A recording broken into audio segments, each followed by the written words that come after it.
Hello and a very warm welcome to Sky Racing's preview of the 2-year-old Magic Millions Classics. With the help of Sam Phillips, who's over here to my right, we're going to hopefully find you a winner in this race. Sam, hello. A little bit of a tricky race, this one. Kiersten, it's a cracker this year. It is a tough one though. It's as open as the Sydney Heads. 550 the field we're looking at the moment. It's a big week on the Gold Coast. We know plenty of races, plenty of sales. Need pockets as deep as yours to buy some of these horses. Otherwise, it's a big week. Now, the pockets, just to clarify, aren't deep because I'm rich. They're deep because I'm a generous person, there you go. Sam. Let's have a look at this market where hopefully we can fill those pockets. Gallo Nero, the $5.50 joint favourite with Invincible Woman. Icarian Dreamers at $6. Space Rider, an emergency there, $7. Labella Boom, $8. $8.50 or more the rest. Now, how do you think they've got the market here? Because we currently have the joint favourites at $5.50. That's open. It is open. I don't think they've got a clue who to make favourite. It's chopped and changed all week. Barrier draws played a big part in it. Lots of different form lines. It's a very tricky race to get your head around it this year. All right, well, let's try and get our heads around it by looking at the first replay. This is the BJ McLaughlin, and there are a couple of runners to try and get our head around in this. We have the likes of Icarian Dream, Cool Archie, and the Playwright. Yes, she was the post barrier draw favourite, Icarian Dream. In the pink colours out there. Cool Archie runs second in the green. The Playwright in front now ends up running third. 450 left to run. The Playwright's in front. Second is High Barbie. Third there, Secret Sort. Look at a Kiersten Dream loom up down the outside. High Barbie's the first one beaten. Out wide, a Kiersten Dream has raced up and grabbed the lead. The Playwright trying to go with her. Further back to Cool Archie, Secret Sort. But a Kiersten Dream's in front with 100 metres left to go. About a length clear, and a Kiersten Dream comes away to win. A Kiersten Dream from second, maybe Cool Archie, nods to the Playwright. A photo fourth between the Bear and Secret Sort. She did it really well on this occasion, Icarian Dream. She sat 3 deep most of the way. She had a bit of cover, so that helped. Couple of runs in behind though. Cool Archie, who towed her into the race, ran well for second. The Playwright out in front. Gay Waterhouse, Adrian Bott, we know what their gallopers are like to chase down. They can be tricky, but she's the one I probably want to follow out of this race. And speaking of following out of this race, some good form comes through the McLaughlin. Exactly. 3 of the last 4 winners have come through this race. Trainers really starting to identify the races to come out of. There's so many around, you know that. This really does look like the one they're starting to target. Well, let's have a look at a couple of more local lead-ups into this race, as well as Interstate. I think that's what's so difficult about the Magic Millions. You've got to compare the New South Wales form and the Queensland form. So firstly, the Interstate lead-ups. Yeah. How did you rate these going in?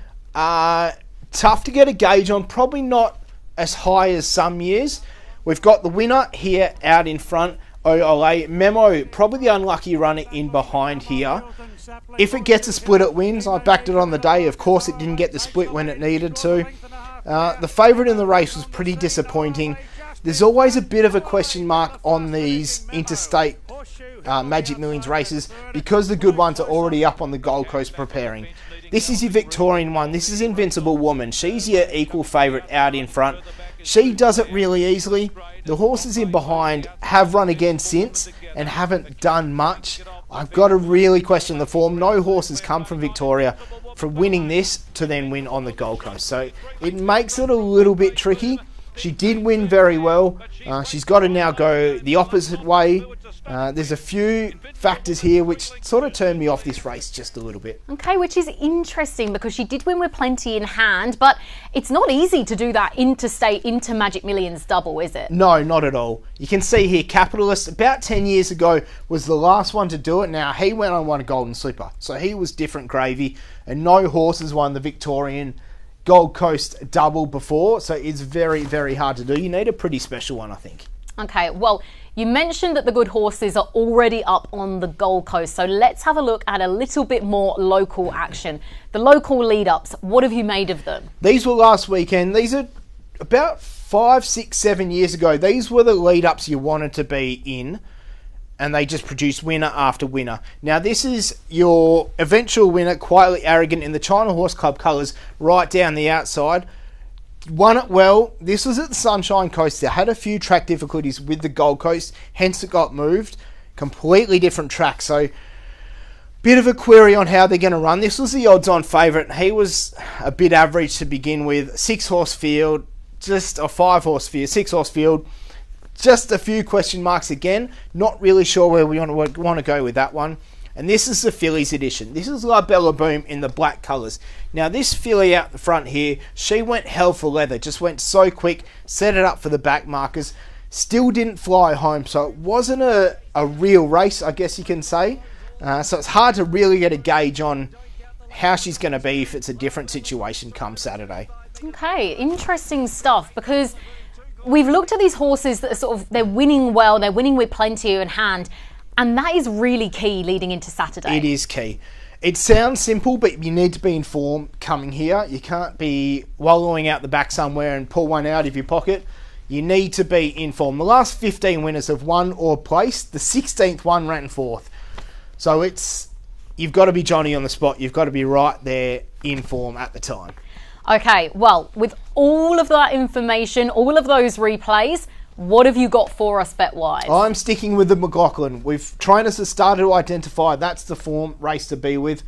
Icarian Dream, she won that with a fair bit in hand. She's drawn barrier 16.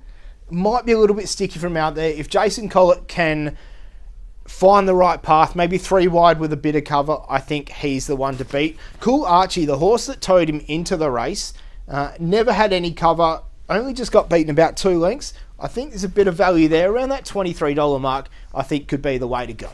All right, well, you heard it here first, punters. Wherever you're watching from on the weekend, make sure you tune into Sky Racing. We've got all the coverage for you.